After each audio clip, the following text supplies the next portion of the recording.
Hello everyone, welcome back to our channel Sports and Physical Education. This is Anjuna Thakur और आज हम करेंगे 6 chapter का। हम यहाँ पर सॉल्यूशन करेंगे। जो भी क्वेश्चन आंसर रहेंगे, long answer question, short answer question, true false and fill in the blanks, वो हम करेंगे आज की वीडियो के अंदर। तो योगा का चैप्टर है हमारा 6 चैप्टर। फर्स्ट क्वेश्चन है, write the meaning of yoga and its relevance in day to day life. तो जो लोग नए जुड़े हैं उनके लिए ये बता दूं कि क्लास 11th की जो एनसीईआरटी की बुक है हेल्थ एंड फिजिकल एजुकेशन, उसके हम सारे चैप्टर यहाँ पर कवर कर रहे हैं। तो आज जो कर रहे हैं हम 6 चैप्टर का सोल्यूशन कर रहे हैं। बाकी के चैप्टर आपको मिल जाएंगे, आप प्लेलिस्ट चेक कर सकते हैं। तो पहला क्वेश्चन है, write the meaning of yoga and its relevance in day to day life. तो योगा का मतलब बताना है। पहले तो हमने एक हेडिंग दे देनी है, मीनिंग ऑफ योगा। तो थोड़ा सा योगा का मतलब बताना है कि जो योगा वर्ड है वो कहाँ से लिया गया है। संस्कृत के वर्ड युज से लिया गया है, जिसका मतलब होता है ज्वाइन करना, to unite, to join, to yog. ये इसके सारे मीनिंग होते हैं युज के। ठीक है, युज वर्ड से ये लिया गया है। तो योगा का मतलब क्या होता है कि जहां पर हमारी आत्मा का परमात्मा से मिलन होता है, ये इसका अल्टीमेट गोल है। ठीक है, और अदरवाइज इसके और सारे बेनिफिट होते हैं। Yoga is an ancient practice, बहुत लंबे समय से, बहुत पुराने समय से ये चलती आई है। शायद जब से हमारा अस्तित्व में इंसान आया है तब से लेकर ही योगा का अस्तित्व भी यहाँ पर चलता आया है। तो योगा का इतिहास और हमारा अपना इतिहास जो है वो एक साथ साथ चलता है। बहुत ही पुराने समय से ये प्रैक्टिस की जाती है, जिसके हमें प्रमाण मिलते हैं। महाभारत हो या वेदों में मिलते हैं। जो भी पुरानी किताबें हमारी रहती है, स्पिरिचुअल उपनिषद होते हैं, या जहाँ पर भी हम देख सकते हैं अपने इतिहास में जानकर, तो हमें यहाँ पर योगा के प्रमाण मिलते हैं। अदरवाइज योगा का मीनिंग मैंने बोला कि जो अल्टीमेट इसका गोल होता है वो होता है हमारी आत्मा का परमात्मा से मिलन। अदरवाइज बहुत सारे बेनिफिट इसके होते हैं, जैसे physical, mental, emotional, social, spiritual, सभी चीजों को ये यहाँ पर इम्प्रूव करता है। सभी चीजों को की डेवलप करने में हेल्प करता है। और हम ये बोल सकते हैं कि it is a discipline that help individual attain balance and harmony in their daily life. तो अपने रोजमर्रा की जिंदगी में एक संतुलन, एक डिसिप्लिन बनाने में ये हेल्प करता है। तो थोड़ा सा एक दो लाइनों में इसका मीनिंग को एक्सप्लेन कर लेना है। अपने शब्दों में भी आप कर सकते हैं। इसको कैसे भी आप एक्सप्लेन कर सकते हैं। बस आपने जो मीनिंग रहता है योगा का वो अपने शब्दों में एक्सप्लेन कर देना है, 2-3 लाइनों में। उसके बाद दूसरा इसमें क्या पूछा गया है, and its relevance in day to day life. तो रोजमर्रा की जिंदगी में इसका क्या महत्व है, तो हम वो बताएंगे कि yoga is highly relevant in today fast paced world, as it help individual cope with stress, anxiety and various health problem. Some key benefit of yoga in daily life include. तो पॉइंट वाइज बताने हैं बहुत सारे जो फायदे होते हैं योगा के। जो लोग योगा करते हैं उनको ये पता रहेगा कि इसके जो फिजिकल बेनिफिट तो होते ही है, एज वेल एज जो मेंटल और इमोशनल बेनिफिट भी इसके बहुत ज्यादा होते हैं। स्ट्रेस, एंजाइटी से हमें डील करने में ये हेल्प करता है। आज के समय ऐसा हो गया है कि जहाँ पर बहुत ज्यादा भाग दौड़ हो रही है, अपने काम के लिए लोग ज्यादा बिजी रहते हैं, और जो स्ट्रेस होता है, बहुत ज्यादा एंजाइटी में लोग रहते हैं। तो ऐसे वर्ड में आज के टाइम पर जब योगा मेडिटेशन करते हैं तो हमें बहुत ज्यादा रिलीफ मिलता है। और इसके जो फिजिकल बेनिफिट भी देखने को मिलते हैं, हमारे बॉडी में कई सारी जो बीमारियां हैं उनको दूर करने में मदद करता है। हमारी बॉडी की क्षमताओं को बढ़ाता है। ठीक है, जैसे स्ट्रेंथ है उसको बढ़ाएगा, सहनशीलता, बॉडी की फ्लेक्सिबिलिटी उसको इम्प्रूव करता है, और हमें एक फिजिकल फिट इंसान बनने में हेल्प करता है। फिर दूसरा पॉइंट लिख लेंगे, enhance posture and reduce the risk of injury. तो हमारा जो पोस्चर है वो भी अच्छा बनता है। योगा जो करते हैं उनका पोस्चर बहुत अच्छा रहता है, और जो इंजरी लगने के रिस्क है वो कम होते हैं, क्योंकि बॉडी में फ्लेक्सिबिलिटी काफी अच्छी होती है। और फिटनेस अच्छी होती है तो हमें चोटें जो है वो कम लगती है। Boost immunity and enhance overall body function, तो हमारी बॉडी के जो इम्यून सिस्टम है उसको अच्छा बनाते हैं, हमें जल्दी बीमारियां नहीं लगती है, हम फिट रहते हैं।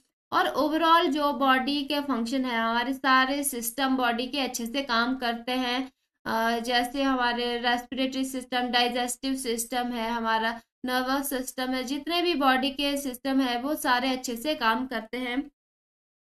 उसके बाद मेंटल एंड इमोशनल बेनिफिट्स क्या रहते हैं, जैसे कि मैंने अभी बोला स्ट्रेस, एंजाइटी, डिप्रेशन, इन सब को ये कम करता है।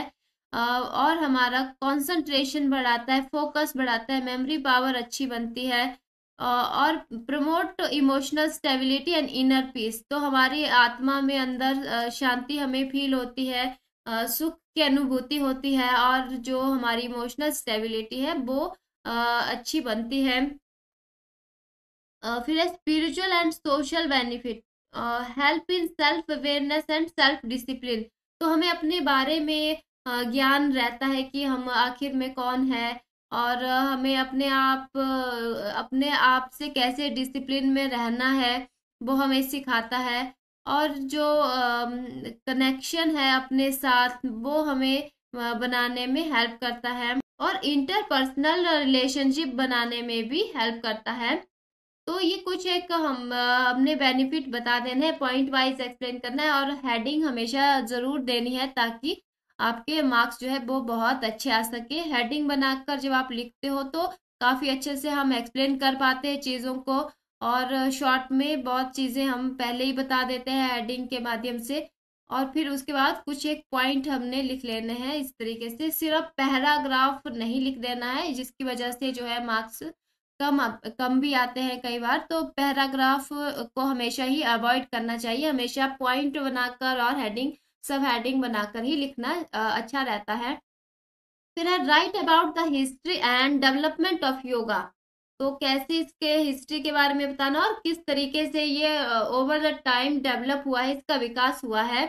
तो हमने चैप्टर के अंदर भी अच्छे से ये कर लिया था कि इसका जो ओरिजिन है वो बहुत पुराने समय से, जब से ह्यूमन सिविलाइजेशन आई होगी तभी से माना जाता है कि योगा की प्रैक्टिस भी तभी से ही की जाती है। बहुत पुराने समय से इसके ट्रेस हमें मिलते हैं, जैसे एशियंट इंडस वैली सिविलाइजेशन के अंदर भी इसके जो है वो हमें ट्रेस मिलते हैं। और और हम बहुत सारे जो एशियन टेक्स्ट होते हैं, जैसे वेद हमारे हैं, सभी वेदों के अंदर हमें योगा उस टाइम पर किया जाता था, ऐसे प्रमाण मिलते हैं। आपने बहुत सारे जो उपनिषद के अंदर भी ये देखा गया है, या आपने रामायण महाभारत देखा होगा, ऋषि मुनि कैसे साधना में बैठते थे, तो एक पोस्चर बना के बैठते थे, तो वो ये योगा के ही आसन रहते थे। तो इस तरीके से हमें वेदों के अंदर, उपनिषद के अंदर यहाँ पर ये बताया गया, योगा के बारे में एक्सप्लेन भी किया गया है। और भगवत गीता के अंदर भी हमें कर्म योग के बारे में बताया गया। अर्जुन को जब कृष्ण जी बताते हैं कर्म योग के बारे में, भक्ति योग के बारे में, ज्ञान योग के बारे में, तो बहुत तरह के योग जो रहते हैं वो हमें भगवत गीता के अंदर भी इसके प्रमाण मिलते हैं, और ये डिस्क्राइब भी किया गया है। पतंजलि योगा सूत्र के अंदर भी अष्टांग योग को बताया गया है। ठीक है, अष्टांग योग हमने अलग से भी, अष्टांग योग पे मैंने वीडियो बनाया हुआ है, अगर आपको वो देखना है तो मैं आई बटन पे भी लिंक दे दूंगी। फिर डेवलपमेंट कैसे हुई मॉडर्न टाइम के अंदर, ये तो थी पुराने समय की बात है। तो आज के समय पर मॉडर्न टाइम में कैसे इसका विकास हुआ। In the 19th and 20th century, yoga was popularized by spiritual leader like Swami Vivekanand, Maharishi Aurobindo and Ramakrishnan Paramhans, तो बहुत सारे जो स्पिरिचुअल लीडर रहे हैं जिनको सभी जानते हैं, स्वामी विवेकानंद जी रहे हैं, जैसे अरविंदो जी रहे हैं, और रामकृष्ण परमहंस जी है, इन्होंने भी यहाँ पर योगा को प्रमोट किया है और लोकप्रिय बनाया है, लोगों के बीच में प्रसिद्ध किया है। और उसके बाद the global recognition of yoga led to the celebration of international yoga day on 21 every year. तो हर साल हम योगा दिवस 21 जून को मनाते हैं, इंटरनेशनल लेवल पे मनाते हैं। तो इसकी वजह से अब सभी जगह योगा के बारे में अवेयरनेस फैलती जा रही है और सभी को योगा के बारे में, उसके महत्व के बारे में पता लग रहा है। फिर है mention the guiding principle of yoga. Third question क्या है? Mention the guiding principle of yoga. तो हमने ये पढ़ा हुआ है कि क्या इसके प्रिंसिपल है, योगा करने से पहले क्या चीजें करनी चाहिए या योगा के दौरान और योगा के बाद।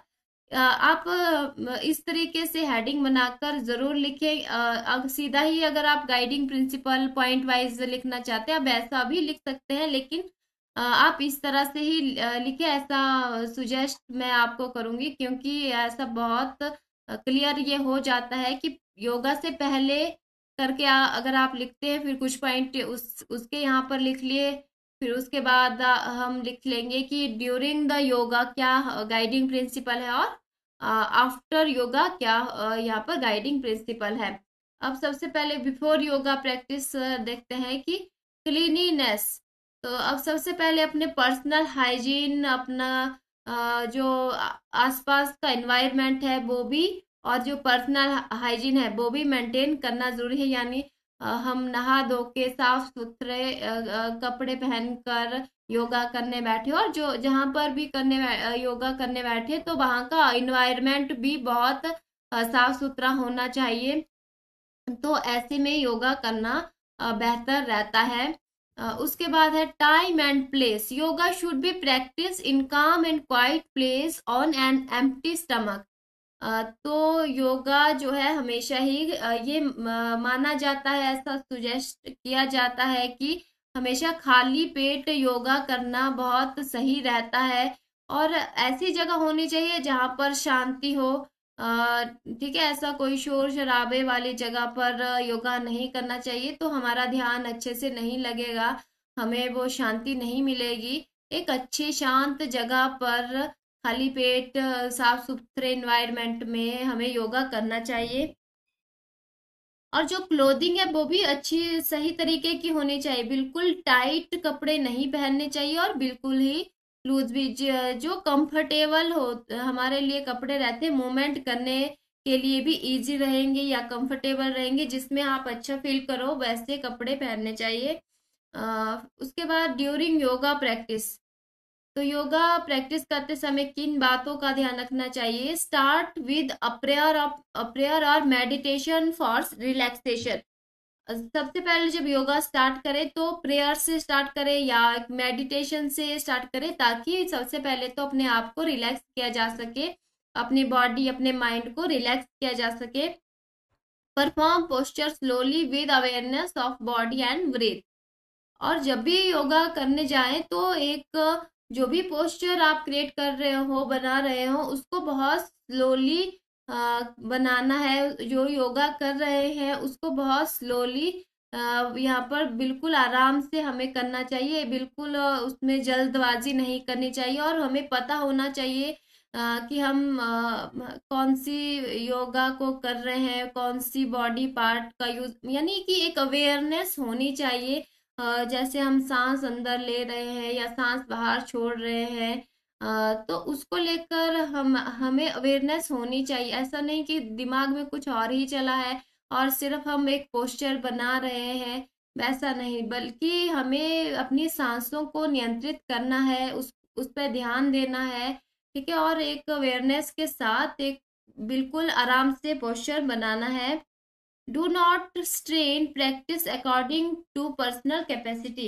यानी कि जो योगा है वो अपनी कैपेसिटी के अनुसार ही करना चाहिए।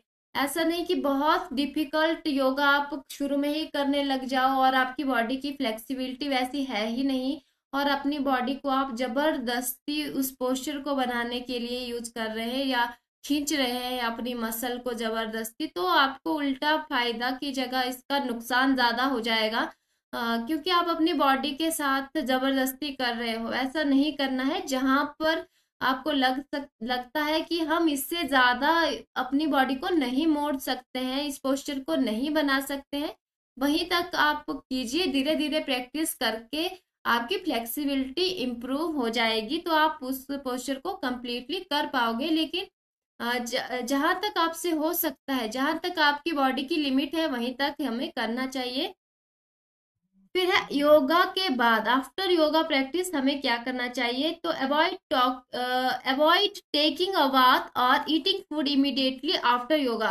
तो ऐसा नहीं कि आप खाली पेट योगा करने बैठे हैं, आपने योगा किया, मेडिटेशन किया, और उसके बाद जैसे ही आपका योगा खत्म हो जाता है, आपको भूख लग रही है, आप खाने पे टूट पड़े हैं और खाना खाने लग जाते हैं, या फिर आप नहाने चले गए एकदम से, वैसा नहीं करना है।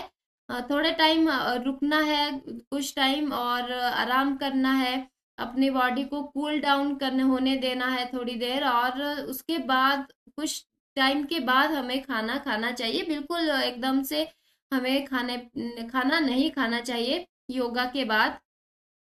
Relax in shavasana to cool down, ठीक है। अपनी बॉडी को कूल डाउन करने के लिए शवासन में हमें लेट जाना है, आराम से बॉडी को रिलैक्स करना है, माइंड को रिलैक्स करना है।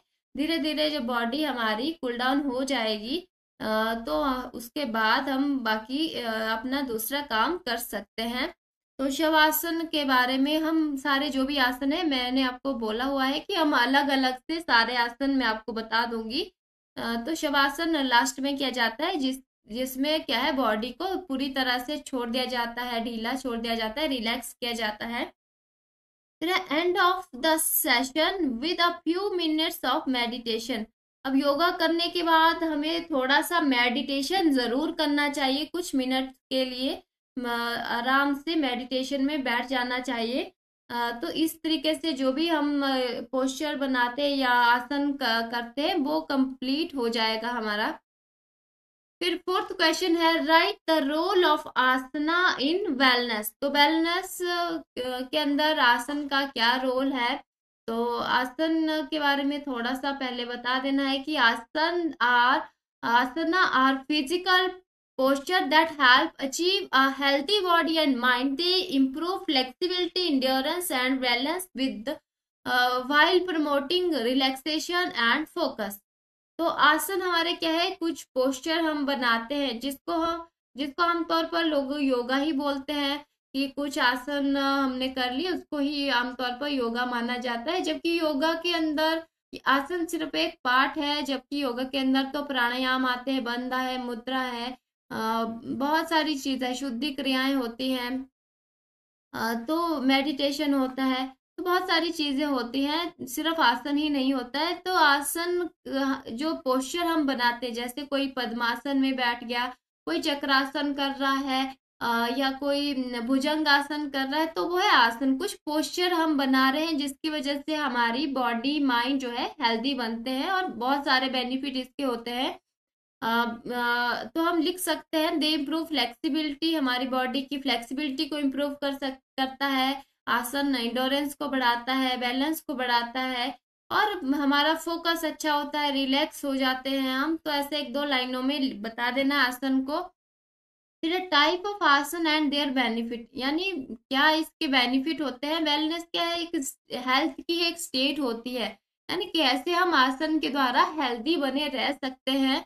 तो आसन के कुछ फायदे हम बता देंगे यहाँ पर। जैसे आसन हमारे कुछ स्टैंडिंग आसन होते हैं, जिनको हम खड़े खड़े करते हैं, जैसे ताड़ासन है, त्रिलोकासन होता है, जिसकी वजह से पोस्चर अच्छा बनता है, बैलेंस अच्छा बनता है, स्ट्रेंथ आती है मसल के अंदर, बोन्स के अंदर।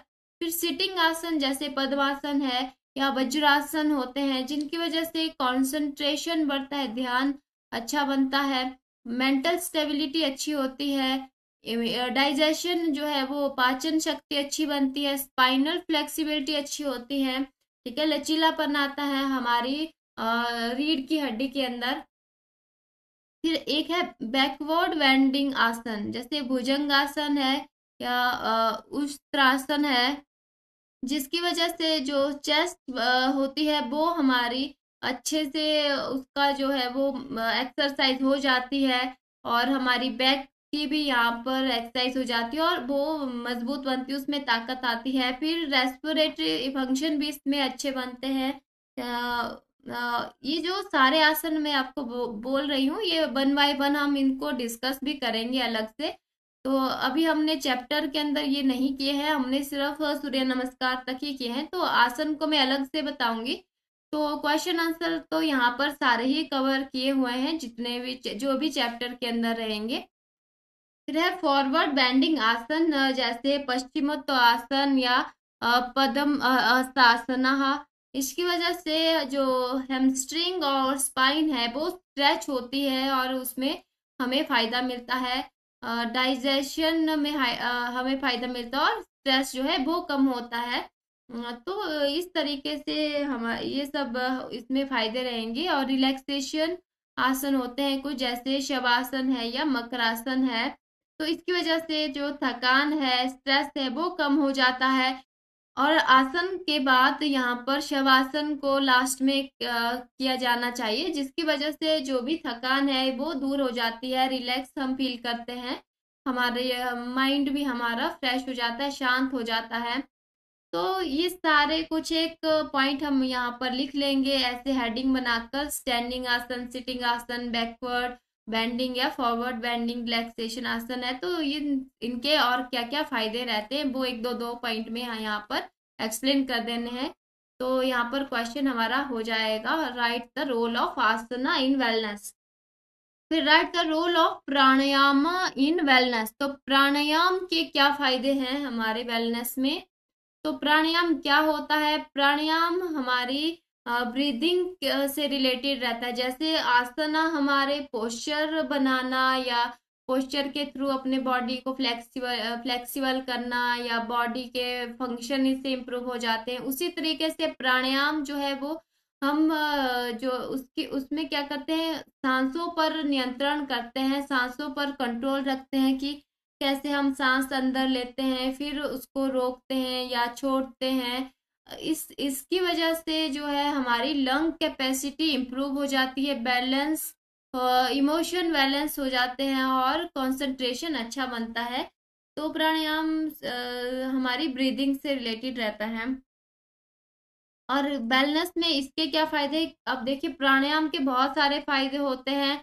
जैसे नर्वस सिस्टम को ये प्योरीफाई करता है, ठीक है, नाड़ी शोधन इसमें क्रिया रहती है, ठीक है। प्राणायाम के अंदर हमने नाड़ी शोधन किया हुआ है कि जिसमें हमारा जो लेफ्ट एंड राइट ब्रेन है, left and right brain hemisphere है, उसमें दोनों के अंदर बैलेंस बनता है। फिर उसके बाद कपाल भाती प्राणायाम हमने बहुत ज्यादा सुना रहता है या देखा होता है कपाल भाती, जिसकी वजह से जो डाइजेशन हमारा अच्छा बनता है, ब्रेन के फंक्शन अच्छे बनते हैं, लंग्स के फंक्शन अच्छे होते हैं, ठीक है।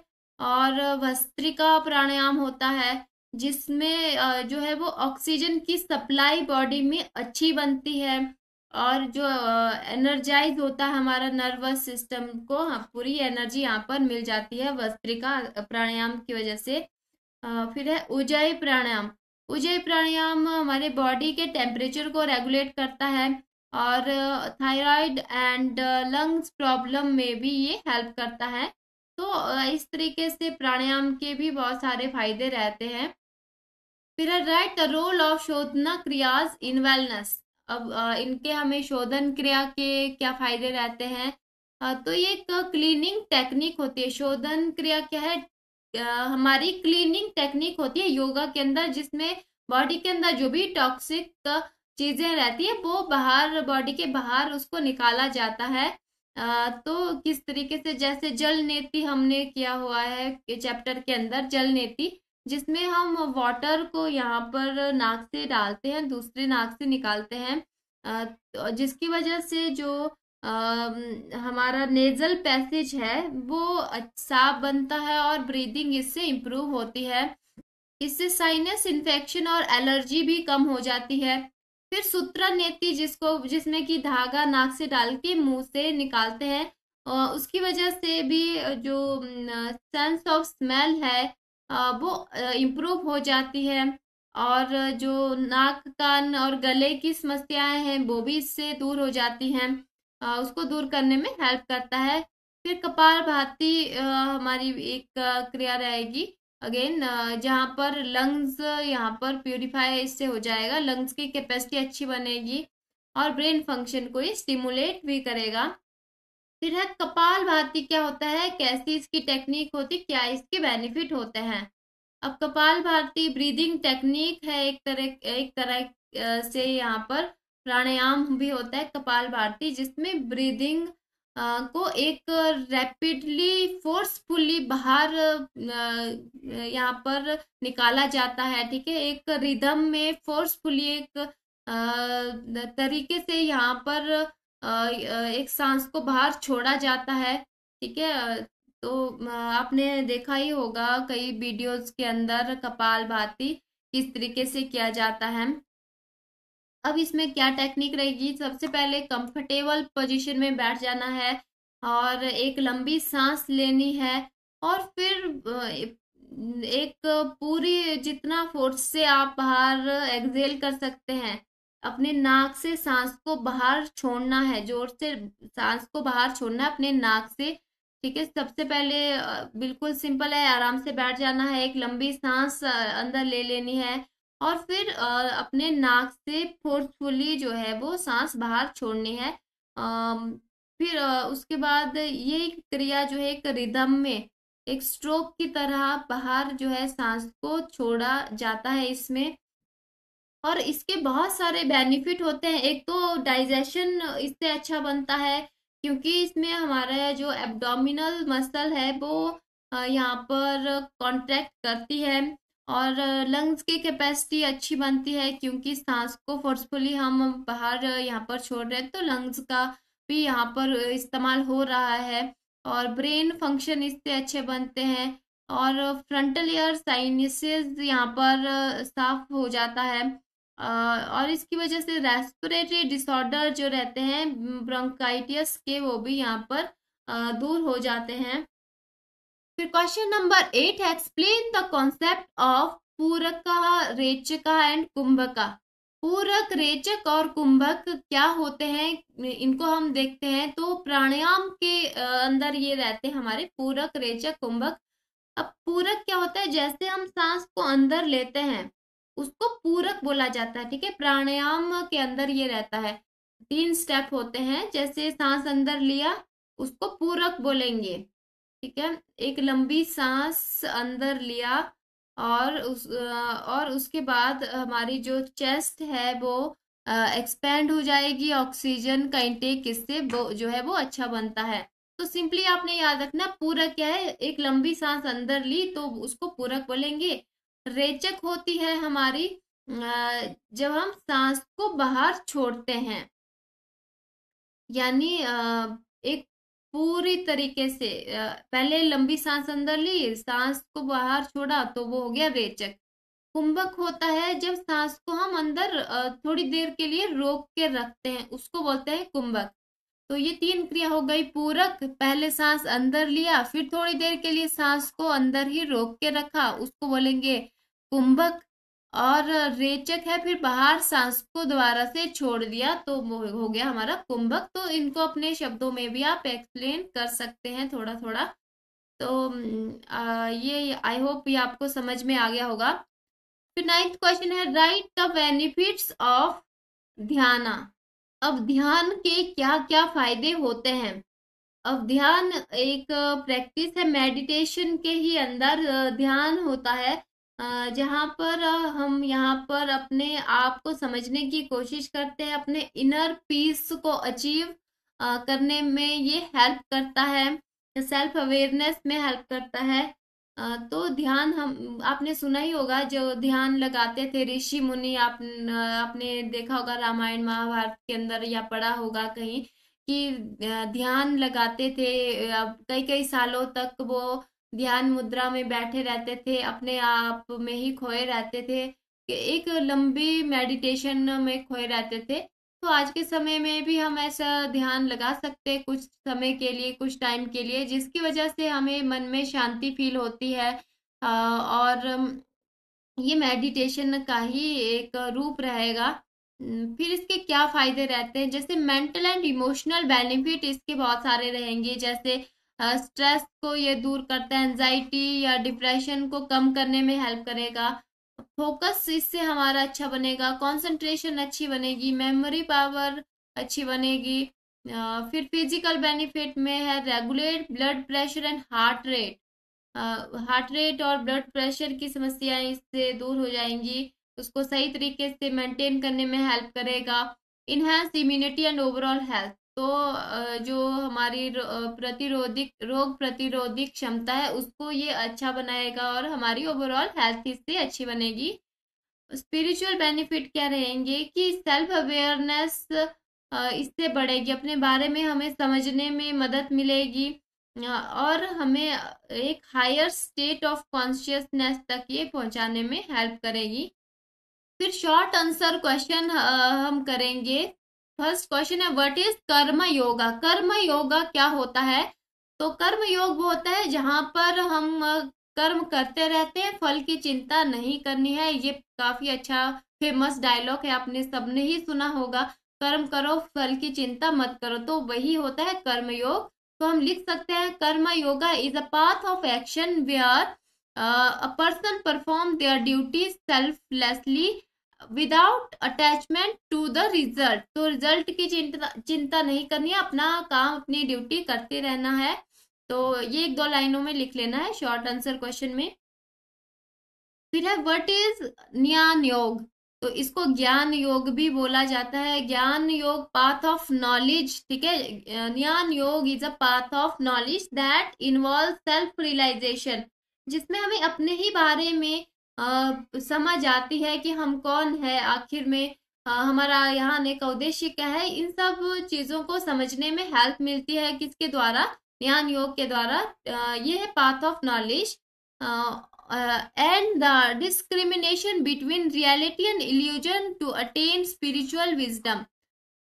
तो जो स्पिरिचुअल चीजें रहती है वहां तक पहुंचने में एक जो समझ है, हमारी बुद्धि है, जिसमें हम एक आत्मा को समझ पाते हैं, परमात्मा से हम मिलन कर पाते हैं। तो ऐसी समझ जब हमारे अंदर आती है कि हम आखिर में कौन है, हमारा इस संसार में आने का उद्देश्य क्या है, तो इस तरीके के सवाल सभी के अंदर आते हैं। वहां तक जब हम पहुंच जाते हैं, हमें अपने बारे में समझ आ जाती है, तो किसके द्वारा हम या ये सब चीजें अचीव कर पाते हैं? ज्ञान योग के द्वारा, या ज्ञान योग भी इसको बोलते हैं। तो सिंपली हम लिख सकते हैं, ज्ञान yoga is a path of knowledge, ठीक है। नॉलेज का, ज्ञान का ये रास्ता होता है जहां पर हमें सेल्फ रियलाइजेशन होता है, ठीक है। That involve self realisation and the discrimination between reality and illusion to attain spiritual wisdom. तो ऐसा भी लिख सकते हैं और अपने शब्दों में भी लिख सकते हैं आप इसको। फिर है, व्हाट इज राजयोग? राजयोग क्या होता है? Raja yoga is a path of psychic control which focus on mental discipline and meditation to achieve self awareness and inner peace. तो राजयोग साइकिक कंट्रोल, यानी इसमें हम अपने आप पर, अपने माइंड पर कंट्रोल करते हैं, अपने मन पर कंट्रोल करना सीखते हैं, अपने मन को कैसे डिसिप्लिन करना है। ठीक है, हमेशा हमारे मन में कुछ ना कुछ चलता रहता है, हम मन के अनुसार ही हम कार्य करते हैं, लेकिन यहाँ पर अपने मन को कंट्रोल करना सीखते हैं राजयोग के अंदर, और जिसकी वजह से हमें सेल्फ अवेयरनेस तक हम पहुंच सकते हैं, इनर पीस तक हम पहुंच सकते हैं, मन की शांति हमें प्राप्त हो सकती है। तो अल्टीमेट गोल तो योगा का वही है कि हमें अपने आप को समझना है, परमात्मा को समझना है, हम कौन है, ये सब चीजें हमें समझनी है। और हमारी आत्मा का परमात्मा से जब मिलन होगा तो यहाँ पर ये सफर पूरा होगा, तो मोक्ष की प्राप्ति हमें होगी। तो यही अल्टीमेट गोल है योगा का। तो यहीं तक, वहां तक पहुंचने के लिए सभी तरीके के जो योग रहते हैं वो हेल्प करते हैं। फिर नेक्स्ट है, राइट द टाइप्स ऑफ नेति। तो नेति की टाइप्स क्या रहती है? दो तरह की नेति हमने पढ़ी हुई है, जल नेति और सूत्र नेति। जल नेति के अंदर वाटर का इस्तेमाल होता है, पानी का इस्तेमाल होता है, हमारी नेजल जो पाथ होता है उसको यहाँ पर क्लीन करने के लिए सूत्र नेति के अंदर जो है वो धागे का इस्तेमाल करते हैं। नाक से धागा डाल के हम मुंह से निकालते हैं और उसको क्लीन करते हैं, ठीक है। तो जल और सूत्र नेति दो तरह की नेति होती है। फिर राइट द नेम ऑफ यौगिक प्रैक्टिस। तो यौगिक प्रैक्टिस का क्या नाम है? शोधन क्रिया, क्लीनिंग टेक्निक्स हो गई, आसन हो गए जिसमें पोस्चर बनाया जाता है, फिर प्राणायाम है जिसमें ब्रीदिंग एक्सरसाइज होती है, फिर धारणा है जिसमें कंसंट्रेशन होता है, ध्यान है, मेडिटेशन होता है, ठीक है। तो ये कुछ एक यौगिक प्रैक्टिस है, ये बता देनी है, नाम लिख लेना है सिर्फ। फिर है write the root word of yoga. तो योगा का क्या रूट वर्ड होता है? तो यूज वर्ड से, संस्कृत के यूज वर्ड से ये लिया गया है जिसका मतलब है टू ज्वाइन, टू यूनाइट और टू यॉक। तो एक लाइन में बता देना है कि योगा का रूट वर्ड क्या है? यूज। फिर है how many poses are present in Surya Namaskar. कितने पोज होते हैं सूर्य नमस्कार के अंदर? कितने आसन होते हैं? 12 इसमें पोज होते हैं, 12 आसन इसमें रहेंगे। फिर है Nath culture is related to which school of yoga. तो नाथ कल्चर जो है हठ योगा से लिया गया है, हमने पढ़ा हुआ है। फिर है Ashtanga yoga is related to which school of yoga. Ashtanga Yoga जो है वो राजयोग से ये संबंधित है, ठीक है। महर्षि पतंजलि के द्वारा ये डिस्क्राइब किया गया है राजयोग, जिसके अंदर अष्टांग योग के बारे में बोला गया है। फिर व्हाट इज निष्काम कर्मा। निष्काम कर्म क्या होता है? निष्काम कर्म जहां पर एक्शन के प्रति कोई भी एक्सपेक्टेशन नहीं होती है, ठीक है। जीरो एक्सपेक्टेशन रहती है, जो भी काम हम करते हैं वो हम उसका हम श्रेय या क्रेडिट नहीं लेते हैं, या उसके प्रति कोई भी एक्सपेक्टेशन नहीं जब हम रखते हैं, उसको निष्काम कर्म बोलते हैं। बिना किसी स्वार्थ के कोई काम करना, ठीक है, निष्काम कर्म। तो ये भगवत गीता के अंदर भी मेंशन किया गया है। फिर है व्हाट इज नवदा भक्ति। तो Navadha bhakti refer to the 9 form of devotion of bhakti yoga. तो भक्ति योगा के ही अंदर जो है 9 फॉर्म हमने पढ़े थे, जैसे श्रवण, श्रवण है, जैसे श्रवण यानी सुनना, श्रवण और है कीर्तन, जैसे भजन कीर्तन आपने सुना, कीर्तन करना, चैंटिंग करना, और स्मरण है रिमेम्बर करना। तो इसी तरीके से जो है इसमें 9 फॉर्म होते हैं। तो आप चाहे तो 9 के 9 यहाँ पर इंक्लूड कर सकते हैं, या सिंपली आप लिख सकते हैं nava bhakti refer to the 9 form of devotion in bhakti yoga. या फिर आप इसमें सारे के सारे 9 फॉर्म भी मेंशन कर सकते हैं जो कि हमने पढ़े हुए हैं चैप्टर के अंदर। फिर नेक्स्ट है व्हाट इज विहारा। विहारा जो होता है ये डिसिप्लिन और बैलेंस लाइफस्टाइल होता है। तो हम लिख सकते हैं vihara refer to discipline and balance lifestyle that support spiritual and physical wellbeing. और फिर नेक्स्ट है which system is related to pranayama. तो प्राणायाम से कौन सा सिस्टम संबंधित होता है? प्राणायाम से हमारा रेस्पिरेटरी सिस्टम संबंधित रहेगा, क्योंकि ये ब्रीदिंग से रिलेटेड होता है। प्राणायाम क्या है? ब्रीदिंग पे कंट्रोल इसमें किया जाता है। तो रेस्पिरेटरी सिस्टम ब्रीदिंग से संबंधित है, तो ये हमारा आंसर हो जाएगा respiratory system. Name the practice which cleans our nasal passage. तो हमारे नेजल पैसेज को कौन सी प्रैक्टिस यहाँ पर क्लीन करती है? तो अगेन वही नेति एंड नेति, जिसमें जल नेति और सूत्रा नेति हमारे नेजल पैसेज को ये क्लीन करती है। ये हो गए हमारे शॉर्ट आंसर। अब फिल इन द ब्लैंक्स करते हैं। Vedas have dash type. कितने तरह के वेद होते हैं? तो 4 तरह के, 4 टाइप ऑफ वेद हमारे होते हैं। उसका है Uddiyana Bandha is related to dash region. तो उड़ियान बंद जो रहता है ये हमारा एब्डोमिनल से रिलेटेड रहता है। इसमें एब्डोमिनल मसल यहाँ पर कांटेक्ट होती है, तो उड़ियान बंद हमारा एब्डोमिनल से संबंधित रहेगा। नेक्स्ट है जालंधर बंद इज रिलेटेड टू, तो जालंधर बंद हमारा थ्रोट से संबंधित होता है। इसमें बंद में क्या करते हैं, हम सांस को होल्ड करते हैं, ठीक है। इसमें हम अपनी गर्दन को लॉक करते हैं और फिर सांस को यहाँ पर रोकेंगे थोड़ी देर, लॉक एंड होल्ड इसमें किया जाएगा। तो जालंधर बंद गले में यहाँ पर ये किया जाता है, थ्रोट इसका आंसर हो जाएगा।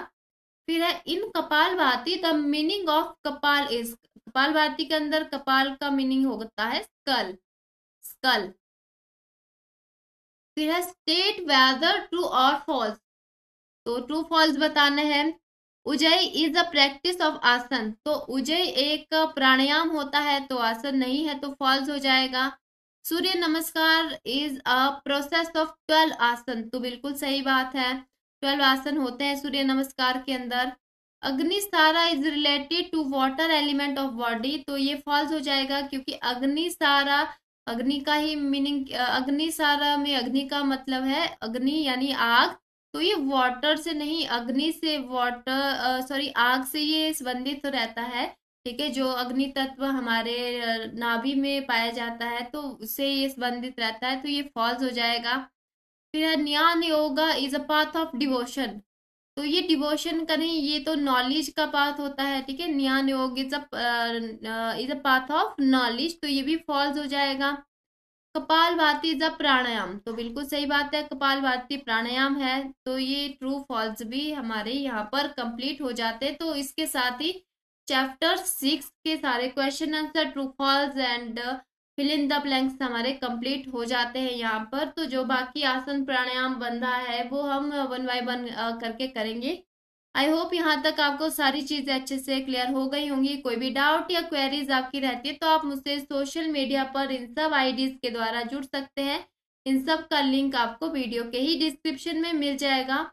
बाकी वीडियो अच्छा लगता है तो वीडियो को एक लाइक जरूर कीजिएगा, चैनल को सब्सक्राइब कर दीजिए, नोटिफिकेशन बेल आइकन को भी प्रेस कर दीजिए, ताकि आने वाली सारी नई वीडियो की अपडेट आप तक पहुंचती रहे।